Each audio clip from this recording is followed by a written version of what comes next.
सो इससे पहले भी एक ड्यूड काफ़ी ज़्यादा पॉपुलर हैं इसी चीज़ के लिए और उनका नाम है Chuando Tan. He is I think 55 year old और he just look like 25। So even there are lot of celebs like Jared Leto, Halle Berry, Shakira, Aamir Khan, Anil Kapoor and Milind Soman, जो अपनी एक्चुअल एज से 1 या 2 डेकेड यंगर लगते हैं। And now we have this dude from Brazil जिनका नाम है Edison Brando. He born in 1967, यानी अगर आप 90s के किड हैं और शक्तिमान देखते हुए बड़े हुए हैं तो then this guy is literally older than our fathers. और इन्हें देखकर ऐसा लगता है कि वो जस्ट अभी अपनी अर्ली 30s के अंदर हैं। सो आज इस एनालिसिस में हम समझेंगे कि how this is possible, why they are not getting old and what we can adapt from them in our life and finally what is the best age to preserve our youth. So stay tuned. So सबसे पहले समझते हैं कि आखिरकार हम बूढ़े क्यों होते हैं दोस्तों। तो एक बहुत ही प्रोफाउंड थ्योरी है इसके लिए, टेलोमेर्स की। दोस्तों टेलोमेर्स एक तरीके के प्रोटीन्स होते हैं जो हमारे क्रोमोसोम्स के एज पर, किनारे पर लगे होते हैं और ये एक प्रोटेक्टिव कैप की तरह काम करते हैं दोस्तों। हमारे क्रोमोसोम्स मल्टीप्लाई होते हैं जिसकी वजह से हमारी बॉडी में सेल भी मल्टीप्लाई होते हैं और जितनी तेज़ी से दोस्तों हमारी बॉडी सेलों को रेप्लिकेट करती है उसी हिसाब से हमारी जो यंगनेस है, जो यूथनेस है वो बनी रहती है।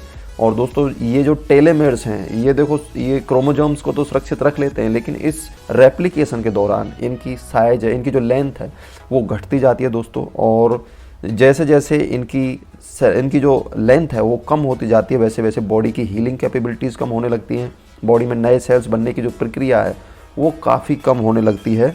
और फिर दोस्तों एक वक्त ऐसा आता है जब टेलोमेर्स बिल्कुल ख़त्म हो जाते हैं और इन दिस केस हमारी बॉडी नए सेल प्रोड्यूस नहीं कर पाती है और ना ही बीमारियों से लड़ पाती है और इस तरीके से हमारा जीवन चक्र पूरा होता है। So this is a inevitable process, आप इसको रोक नहीं सकते, no matter you are a PM, president और ए सेलेब। बट क्या इस प्रोसेस को स्लो किया जा सकता है दोस्तों? Then answer is yes and this is what they use to do. अगर आप इनमें से किसी एक सेलेब्स की लाइफस्टाइल को देखें, मैं उन्हीं सेलेब्स की बात कर रहा हूँ जिन्होंने अपनी बॉडी को, अपने यूथ को मेंटेन किया हुआ है, मैं सभी की बात नहीं कर रहा हूँ, देन आपको एक चीज़ इन सबके रूटीन में कॉमन मिलेगी, वो है they drinks lot of water, they do exercise regularly और they stay away from smoking and alcohol, they make time for better sleep and they meditate regularly to stay away from stress.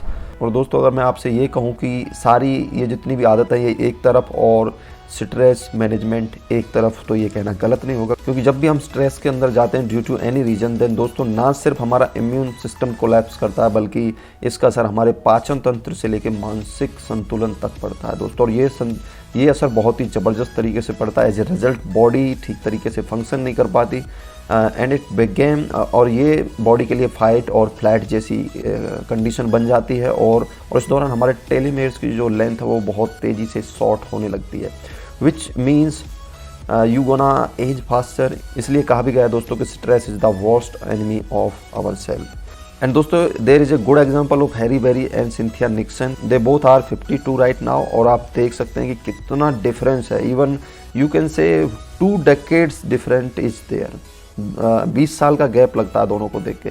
तो this is the reason कि stress आपको तबाह कर सकता है। अगर आपने सही टाइम पे अपनी यूथ को प्रिजर्व किया है, आप स्ट्रेस के अंदर नहीं जा रहे हैं, तो आपकी जो यूथ है वो प्रिजर्व रह सकती है काफ़ी लंबे समय तक। खैर दोस्तों ये चीज़ें वो हैं जो हम सबकी पहुंच में हैं। We all can drink lot of water, we all can do exercise daily, stay away from smoking and alcohol and we can also made better time for sleeping, और मेडिटेशन भी हम सबकी बस में है, इसके कोई पैसे नहीं देने पड़ते।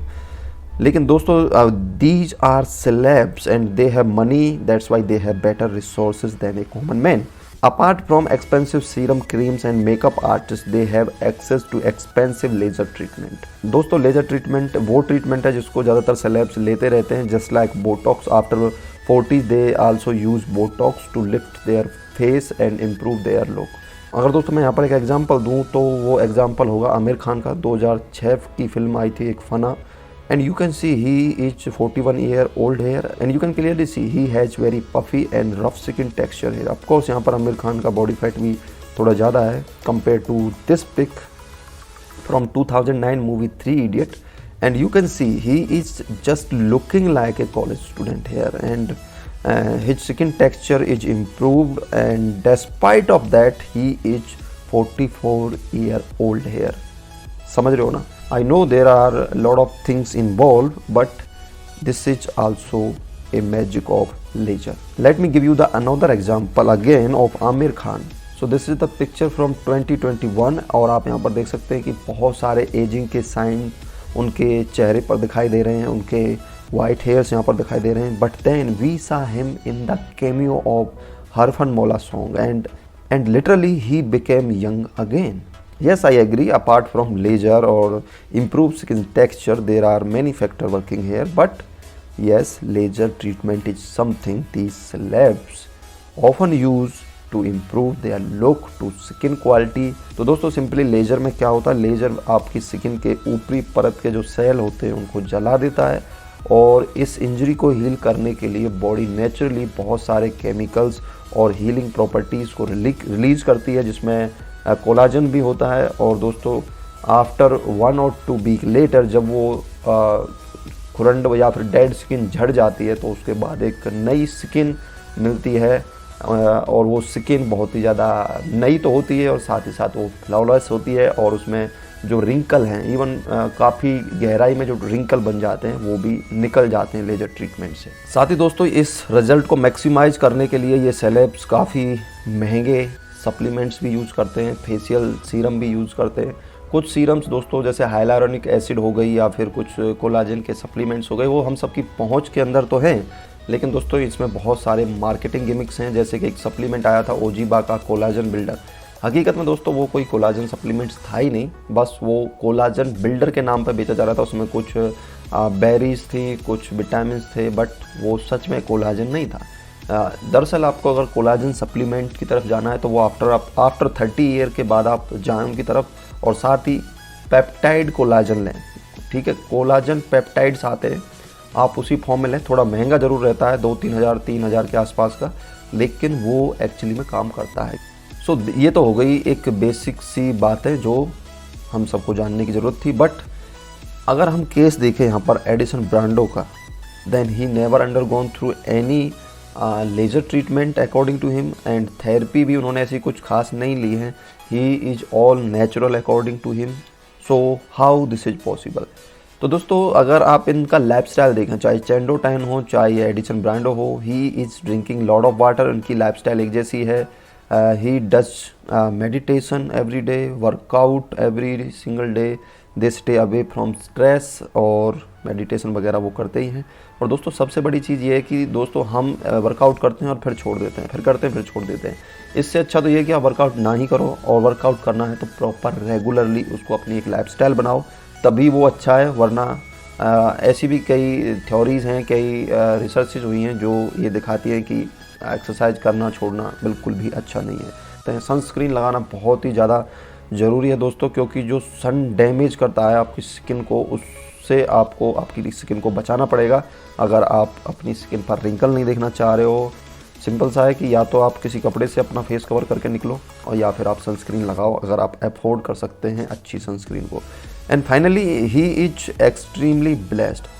और दोस्तों आई थिंक दोनों के केस में, इवन मैं चेंडो टैन की बात करूँ और एडिसन ब्रांडो की बात करूँ, तो ऐसा नहीं है कि उनके ऊपर बिल्कुल भी एजिंग नहीं दिखाई दे रही है. There is some science of ageing, but actually अगर आप उनको देखोगे तो वो अर्ली 30s के लड़के ही दिखाई देते हैं. और इसका देखो रीज़न जो है वो ये है, they are extremely blessed with great genetics. So ये हो सकता है कि हम सबको ना मिले हों, हम सब इतने ब्लेस्ड ना हों एडिसन ब्रांडो और चेंडो टैन जैसे टू स्टे यंग. बट दोस्तों एक्सेप्ट लेजर्स और कुछ एक्सपेंसिव फूड्स को छोड़ दें, कुछ एक्सपेंसिव सप्लीमेंट्स को छोड़ दें, बाकी चीज़ें हम सब की पहुंच में होती हैं. और दोस्तों जैसा मैंने आपको बताया कि अगर आप मेडिटेशन करते हो और आप स्ट्रेस को मैनेज कर पाते हो तो बहुत सारी चीज़ें एक तरफ हो जाती हैं और ये एक तरफ हो जाता है. सो डू मेडिटेशन और हेल्दी लाइफस्टाइल को अडेप्ट करें, जो अभी हमने ऊपर डिस्कस की. अल्कोहल वगैरह से दूर रहें, स्मोकिंग ना करें, पानी ज़्यादा पिएँ वगैरह वगैरह. सो इस तरीके से हम उनसे बहुत सारी चीज़ें अडेप्ट कर सकते हैं. माइक्रो नीडलिंग का इस्तेमाल आप कर सकते हैं अगर आपको प्री मैच्योर एजिंग हो रही है तो, बट डिस्कस कर लें एक बार किसी अच्छे डर्मेटोलॉजिस्ट से. थोड़ा बहुत पैसा तो जाएगा लेकिन वहाँ पर आपको अच्छी गाइडेंस मिलेगी. So finally we have to remember beauty, happiness, bravado and fountain of youth comes from inside, ये आपके अंदर से निकल के आता है। दैट्स वाई हमको अंदर से अच्छा रहना, खुश रहना है, मेडिटेशन करना है, अच्छा खाना खाना, साफ़ सुथरा, ज़्यादा सप्लीमेंट्स और विटामिन की टैबलेट के अंदर जाकर पागलपन में शामिल होने की ज़रूरत नहीं है। Just keep it simple, keep it natural. I think this is enough for this video. मिलते हैं अगली वीडियो में। Thank you so much for watching.